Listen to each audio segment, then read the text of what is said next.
नमस्कार, जनतंत्र टीवी देख रहा मेरे साथ मैं हूं शंकर दत्तपंत। खबरों की शुरुआत करते हैं। प्रधानमंत्री नरेंद्र मोदी ने राज्यों के 11 मुख्यमंत्रियों और 60 जिला अधिकारियों के साथ वीडियो कॉन्फ्रेंसिंग के जरिए कोरोना के हालातों पर समीक्षा की और इस बैठक में चंडीगढ़ से हरियाणा के मुख्यमंत्री मनोहर लाल, स्वास्थ्य मंत्री अनिल विज, उप मुख्यमंत्री दुष्यंत चौटाला समेत हरियाणा के 6 जिला उपायुक्तों ने शिरकत की।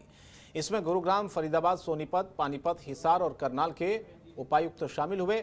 इस बैठक के दौरान केंद्रीय स्वास्थ्य सचिव ने कोरोना प्रबंधन पर पिछले 1 साल से जारी प्रयासों को बढ़ाने पर प्रेजेंटेशन दी। साथ ही बैठक में गुरुग्राम के उपायुक्त डॉक्टर यश गर्ग ने प्रधानमंत्री को अवगत कराया कि हरियाणा सरकार ने ग्रामीण क्षेत्रों में कोविड टेस्ट की सुविधा बढ़ाने के लिए हरियाणा ग्रामीण सामान्य स्वास्थ्य जांच स्कीम शुरू की है, जो देश में अपनी तरह की पहली अनूठी योजना है। इसके तहत प्रदेश के 6,700 से ज्यादा गांवों में घर घर सर्वे और स्क्रीनिंग की सुविधा उपलब्ध करवाई जा रही है। बैठक में नवाचार प्रयोगों के लिए हरियाणा के गुरुग्राम के डीसी डॉक्टर यश गर्ग की सराहना हुई है। प्रधानमंत्री ने खुद डॉक्टर यश गर्ग से जाना कि क्या वो मेडिकल प्रोफेशन से हैं। तब डॉक्टर यश ने प्रधानमंत्री को बताया कि वो मेडिकल के पेशे से जुड़े रहे हैं।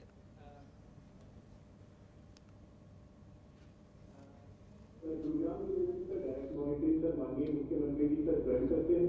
गुरुग्राम सर एक बहुत बड़ा सेक्टर है और हमारे पास मल्टीपल एजेंसीज हैं, तो उनके मार्गदर्शन में सर सारी एजेंसी हम सब ने मिलकर टीम की तरह इकट्ठे होकर इस मीटिंग में सर कार्य किया है। सर मैं सर्वप्रथम अपनी वैक्सीनेशन और टेस्टिंग स्ट्रेटेजी के बारे में बताना चाहूँगा।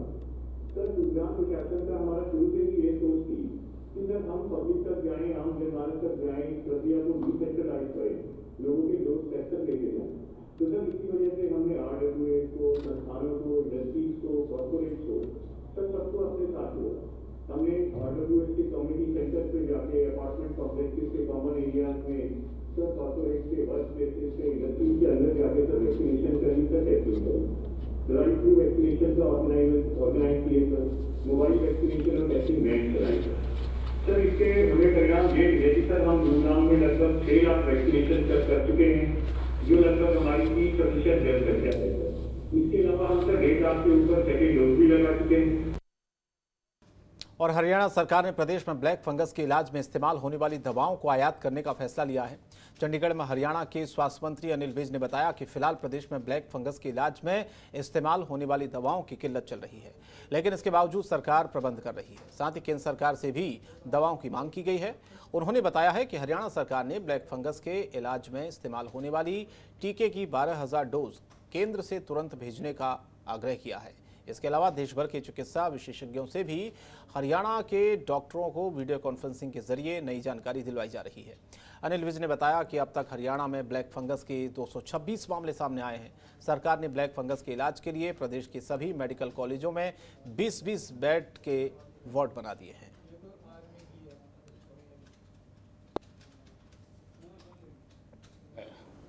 अभी तक ब्लैक फंगस के 226 मामले सामने आए हैं। हमने इसके लिए सभी मेडिकल कॉलेजेस में 20-20 बेड के वार्ड रिजर्व किए हैं और सिविल अस्पतालों के सारे CMOs को हमने ये डायरेक्टिव दिया है कि जैसे ही कोई केस डिटेक्ट हो उसको अटैच्ड मेडिकल कॉलेज में रेफर कर दिया जाए, क्योंकि इसमें मल्टी स्पेशलिस्ट की ज़रूरत होती है।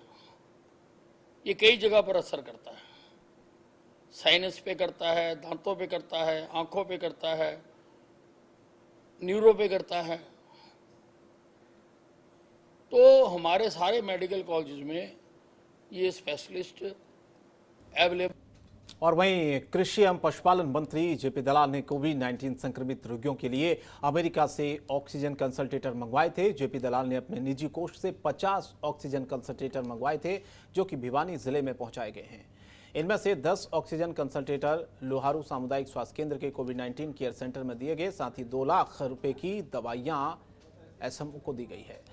इसके अलावा कोविड-19 केयर सेंटर भिवानी बहल भिवानी में 10-10 ऑक्सीजन कंसंट्रेटर और दवाइयां पहुंचाई गई हैं। बता दें आपको कि भवानी खेड़ा में 5-5 कंसंट्रेटर पहुंचाए जा चुके हैं।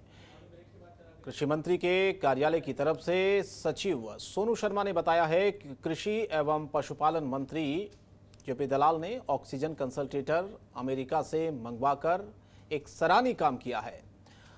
वहीं लोहारू सामुदायिक स्वास्थ्य केंद्र एसएमओ गौरव चतुर्वेदी ने भी बताया कि कृषि मंत्री की तरफ से भेजे गए ऑक्सीजन कंसंट्रेटर और दवाइयों से मरीजों को काफी लाभ मिलेगा।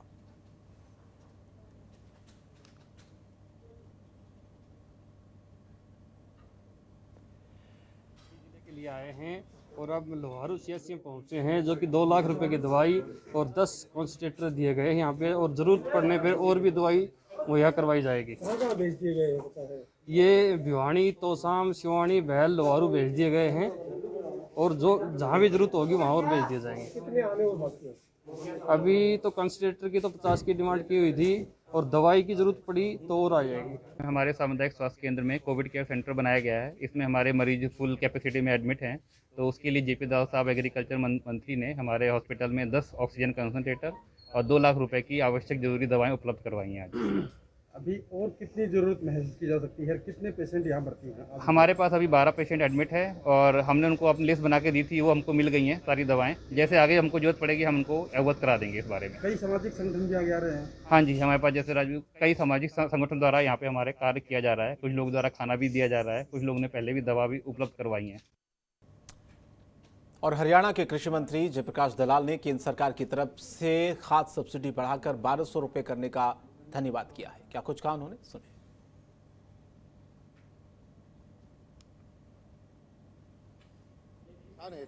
ऐसी फैसला करके और एक बार फिर साबित कर दिया कि वो किसानों की दशा को सुधारना चाहते हैं, किसानों की आमदनी को दुगना करना चाहते हैं। डीएपी के मामले में आपने देखा होगा कि पिछले बहुत दिनों से 1200 रुपये में कट्टा मिलता था, 500 रुपये की सब्सिडी थी। अंतर्राष्ट्रीय स्तर पर 1700 रुपये में उसको मैन्युफैक्चरर को कॉस्ट पड़ती थी, उसको 1700 रुपये मिलते थे। अब कच्चे माल की भाव बढ़ने की वजह से लागत बढ़ गई 2400 रुपये, और कंपनियों ने 1900 रुपये की जो रेट जो है कर दिया था। इसमें बहुत सारी पब्लिक सेक्टर की कंपनियां हैं, इफ्को है, क्रिप्को है, बहुत सारी प्राइवेट सेक्टर की कंपनियां हैं, और किसान को समस्या आ रही थी कि इस कोरोना काल में उसकी उत्पादन लागत बढ़ती जा रही थी। तो सारा भार जो है 700 रुपये का जो बढ़ा हुआ भार था वो भारत सरकार ने अपने ऊपर ले लिया। हिसार के Rajiv Gandhi thermal power plant में ऑक्सीजन उत्पादन शुरू मामले में मुख्यमंत्री मनोहर लाल ने ट्वीट करके जानकारी दी है। तो ये ऑक्सीजन उत्पादन शुरू हुआ है, और ये बड़ी खबर आपको बता दें इस वक्त की मुख्यमंत्री मनोहर लाल ने ट्वीट करके इस बात की जानकारी दी है। हाइड्रोजन उत्पादन संयंत्र से ऑक्सीजन का ये उत्पादन हो रहा है, इस बात की जानकारी दी गई है। प्लांट से प्रदेश में अस्पतालों में ऑक्सीजन सिलेंडर की आपूर्ति की जाएगी। प्रदेश में ऑक्सीजन की कमी अब नहीं होगी। तो ये एक अच्छी खबर प्रदेश के लोगों के लिए, क्योंकि लगातार ऑक्सीजन को लेकर मारामारी जो मची हुई थी, इसे लेकर अब ये थोड़ी राहत की खबर कही जा सकती है, क्योंकि ऑक्सीजन को लेकर जो किल्लत थी वो भी अब नहीं होगी। क्योंकि ये एक ट्वीट करके मुख्यमंत्री ने जो जानकारी दी है कि प्लांट से प्रदेश के अस्पतालों में ऑक्सीजन सिलेंडर की जो आपूर्ति है वो अब की जानी है। तो ये एक कोविड काल में इस संक्रमण के दौर में और लगातार ऑक्सीजन की किल्लत के बीच में एक अच्छा कदम। बढ़ते आगे, कुछ और खबरें आपको दिखाते हैं।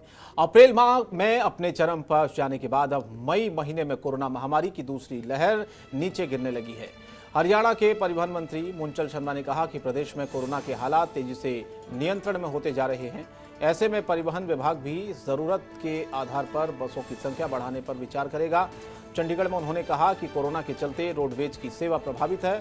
फिलहाल प्रदेश में करीब 800 बसें चल रही हैं, जबकि अंतर्राष्ट्रीय लगातार जिस तरह से बसों की संख्या बढ़ाने को लेकर, क्योंकि जाहिर तौर पर लोगों को दिक्कतें हो रही हैं, लेकिन रोडवेज बसों की संख्या बढ़ाने पर अब विचार भी हो रहा है, क्योंकि अंतर्राज्यीय जो 80 बसें हैं वो फिलहाल चल रही हैं। लेकिन ये भी बताया गया कि कोरोना काल के दौरान हरियाणा रोडवेज ने अपनी भागीदारी निभाई है। रोडवेज विभाग ने 100 मिनी बसों को एम्बुलेंस में बदला है। ये बहुत अच्छी पहल अपने आप में है। इसके अलावा 100 बेकार पड़ी बसों में एसी लगाकर उसे मिनी अस्पताल भी बनाए गए हैं।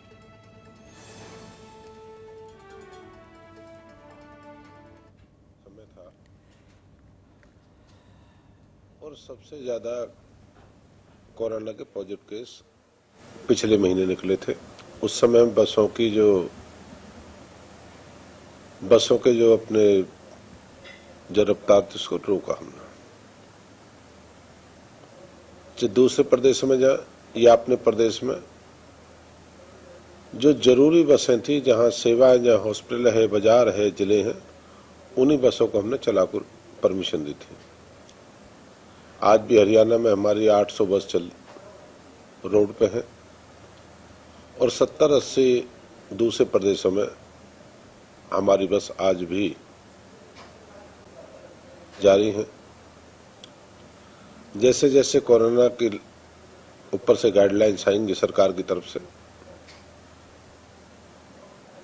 उसी को मद्देनजर देखते हुए हम उसकी जितनी बसें उनकी सेवा फिर चालू करेंगे। और हरियाणा के पंचकुला जिले की कालका विधानसभा सीट पर अब उपचुनाव नहीं होंगे। विधानसभा स्पीकर ज्ञानचंद गुप्ता ने कालका विधानसभा सीट के निवर्तमान कांग्रेस विधायक प्रदीप चौधरी की सदस्यता बहाल कर दी है। हिमाचल प्रदेश की नालागढ़ कोर्ट द्वारा एक आपराधिक मामले में प्रदीप चौधरी को दोषी मानते हुए 3 साल की सजा सुनाई गई थी। नालागढ़ अदालत के इस फैसले को आधार बनाते हुए विधानसभा स्पीकर ज्ञानचंद गुप्ता ने प्रदीप चौधरी की विधानसभा से सदस्यता रद्द कर दी थी। प्रदीप चौधरी ने निचली अदालत के फैसले के खिलाफ हिमाचल प्रदेश के उच्च न्यायालय में अपील दायर की थी। हिमाचल हाईकोर्ट ने निचली अदालत की सजा के फैसले पर रोक लगाने का आदेश पारित किया था। वहीं अब 19 अप्रैल 2021 से विधानसभा सदस्यता बहाल कर दी गई है, लेकिन 14 जनवरी से 19 अप्रैल तक के वेतन और भत्ते नहीं मिलेंगे। हरियाणा विधानसभा स्पीकर ज्ञानचंद गुप्ता ने प्रेस कॉन्फ्रेंस की और इसी दौरान उनके साथ विधानसभा के डिप्टी स्पीकर रणबीर गंगवा भी मौजूद रहे और ज्ञानचंद गुप्ता ने बताया कि 19 अप्रैल 2021 से सदस्यता बहाल करने का निर्णय भी जानकारी ये चुनाव आयोग को भी दी जाएगी। इसका नोटिफिकेशन आज ही जारी हो जाएगा। वहीं प्राइवेट अस्पतालों की मनमानी पर स्पीकर ने कहा कि उनकी तरफ से कमेटी को पंचकुला के सभी 6 प्राइवेट हॉस्पिटलों के 5 लाख से ऊपर के 10% रैंडम सभी बिलों की जांच की जाएगी। विधानसभा स्पीकर ने कहा कि जिन लोगों के पैसे ज़्यादा वसूले गए हैं उनके पैसे वापस होने चाहिए, ये मांग की जा रही है। साथ ही साथ कमेटी को ऐसे बिलों के अध्ययन करने के लिए भी कहा है। तो इस तरह से ये 19 अप्रैल 2021 से विधानसभा सत्ता बहाल कर दी गई थी, लेकिन अब जो खबर सामने निकल कर आ रही है, कालका से पूर्व विधायक प्रदीप चौधरी की जो सदस्यता है उसे बहाल किया गया है। अनुसार हरियाणा विधानसभा द्वारा श्री प्रदीप चौधरी की विधानसभा की सदस्यता से अयोग्यता और कालका निर्वाचन क्षेत्र के रिक्त करने की अधिसूचना को उच्च न्यायालय के स्थगन आदेशों की तिथि 19 अप्रैल 2021 से जिला एवं सत्र न्यायालय के अंतिम निर्णय तक वापस लिया जाता है। उनकी सदस्यता जो है 19/4/2021 से बहाल की गई। आज की इस पत्रकार वार्ता में मैंने आपको इतना सूचना देनी थी, तो अभी आपका कोई प्रश्न है? और वाइस चेयरमैन डॉक्टर पवन थरेजा को फिर से नगर परिषद का चेयरमैन का प्रभार सौंपा गया है। इससे पहले वो यशपाल प्रजापति के हटने पर चेयरमैन बने थे। इस बार उन्हें सीमा कश्यप के निलंबन होने पर यह जिम्मेदारी मिली है। ईओ बलबीर सिंह ने उन्हें विधिवत तौर पर चेयरमैन का कार्यभार सौंपा है। आपको बता दें कि 2016 में हुए नगर परिषद के चुनाव के बाद शहर में पार्षद यशपाल प्रजापति को चेयरमैन बनाया गया था। इसके बाद उनके खिलाफ अविश्वास प्रस्ताव पारित हो गया था। नया चेयरमैन बनाए जाने तक वाइस चेयरमैन डॉक्टर पवन थरेजा को कमान दी गई थी। इसके बाद हुए चुनाव में तत्कालीन विधायक रणदीप सुरजेवाला की मदद से सीमा कश्यप चेयरपर्सन बनी थी। सीओ बलबीर सिंह ने बताया है कि विभागीय आदेशों के बाद एक्ट के मुताबिक वाइस चेयरमैन डॉक्टर पवन थरेजा को चेयरमैन की जिम्मेदारी सौंप दी गई है। सीमा कश्यप के सस्पेंड होने पर यह पद खाली पड़ा था। वहीं डॉक्टर पवन थरेजा ने कहा कि वे कांग्रेस नेता रणदीप सुरजेवाला के मार्गदर्शन में शहर के विकास का काम करेंगे। कोशिश करेंगे, क्योंकि कोरोना की वजह से अगर कोई दिक्कत आई तो ठीक है, अगर कोरोना की वजह से कोई दिक्कत नहीं आई तो उसकी डिस्टेंसिंग का पालन करते हुए कोशिश ये करेंगे कि अगले हफ्ते कमेटी की मीटिंग बुलाई जाए। बहुत से विकास कार्य कैथल के करने हैं और बहुत सी ऐसी सड़कें हैं जहाँ पे आज लोगों को आने जाने में बहुत ज़्यादा दिक्कत होती है। बहुत सी ऐसी लाइटिंग की समस्या है जो कि हम हाउस में कई बार पास कर चुके हैं, लेकिन वो आगे उसको हम कर नहीं पा रहे किसी कारणवश से। कोशिश ये रहेगी भी जल्दी से जल्दी हाउस की मीटिंग करके उसके अंदर जितने भी एजेंडे होंगे उसको देख के उनको पास किया जाएगा और सब वार्ड वाइज में अच्छा काम किया जाएगा, ताकि जो थोड़ा बहुत काम कमेटी का 1 महीने सवा महीने में हम पास कर देंगे। आगे बढ़ते हैं। लघु सचिवालय में आयोजित प्रेस कॉन्फ्रेंस के दौरान डिप्टी कमिश्नर सुजान सिंह ने कहा कि जिले के सरकारी अस्पतालों में 9 वेंटिलेटर चल रहे हैं। जल्दी 30 वेंटिलेटर की व्यवस्था होगी, जिसमें से 25 कैथल के सरकारी अस्पताल और 5 गुहला अस्पताल में स्थापित होंगे। होम आइसोलेशन में जो व्यक्ति रह रहे हैं उनके लिए विशेष किट तैयार की गई है। 16 में से होम आइसोलेशन में 268 व्यक्तियों को किट वितरित की जा चुकी है। ऑक्सीजन आपूर्ति के लिए पर्याप्त मात्रा में सिलेंडर हैं, जिन्हें समय पर भरवाया भी जा रहा है और मरीजों को मुहैया भी करवाया जा रहा है। साथ ही उन्होंने कहा कि दूसरी लहर में कुछ रियायतों के साथ पाबंदी लगाई गई है, जो कि हम सबके हित में है। हम सभी को दी गई हिदायतों का पालन करना चाहिए। आवश्यक वस्तुओं की दुकानों को खोलने का समय निर्धारित किया गया है। सभी दुकानदार निश्चित समय पर बंद करें दुकानें, ताकि संक्रमण के चक्कर को तोड़ा जा सके। तो इस तरह से जो नियम है उन नियमों का सभी पालन करें। कोरोना की चेन को अगर तोड़ना है तो ये एक संदेश भी दिया गया इसमें। शहर विश्व भर में है, प्रदेश में है, देश भर में है, तो हमारा जिला भी इससे अछूता नहीं है। लेकिन हमारे पास जितने सीमित संसाधन हैं और केंद्र सरकार और राज्य सरकार की जो हिदायतें हैं उनको आप लोगों के माध्यम से लोगों तक पहुंचाने का हम जो प्रयत्न कर रहे हैं, क्योंकि इसके बचाव में ही बचाव है। और इन सारी कोशिशों को देखते हुए जो हमारे आंकड़े हैं ज़िले के, हम कह सकते हैं कि इसका काफ़ी लोगों में इसका प्रभाव पड़ा है। जो मास्क लगाना है, 2 गज की दूरी रखनी है, कोई सामाजिक आपके समारोह हैं उनको नहीं करना है, कुछ ज़्यादा ही ज़रूरी समारोह हैं जो हिदायतों के अनुसार हैं वे घर पे ही करना है। अब कोई बारात वगैरह की परमिशन है नहीं, ये केंद्र सरकार राज्य सरकार ने ऐसा निर्णय लिया हुआ है। और फिलहाल इस बुलेटिन में इतना ही। जनतंत्र टीवी पर खबरें जारी रहेंगी। नमस्कार। खबरों के निष्पक्ष विश्लेषण के लिए सब्सक्राइब करें Janatantra TV and press the bell icon. Never miss any update.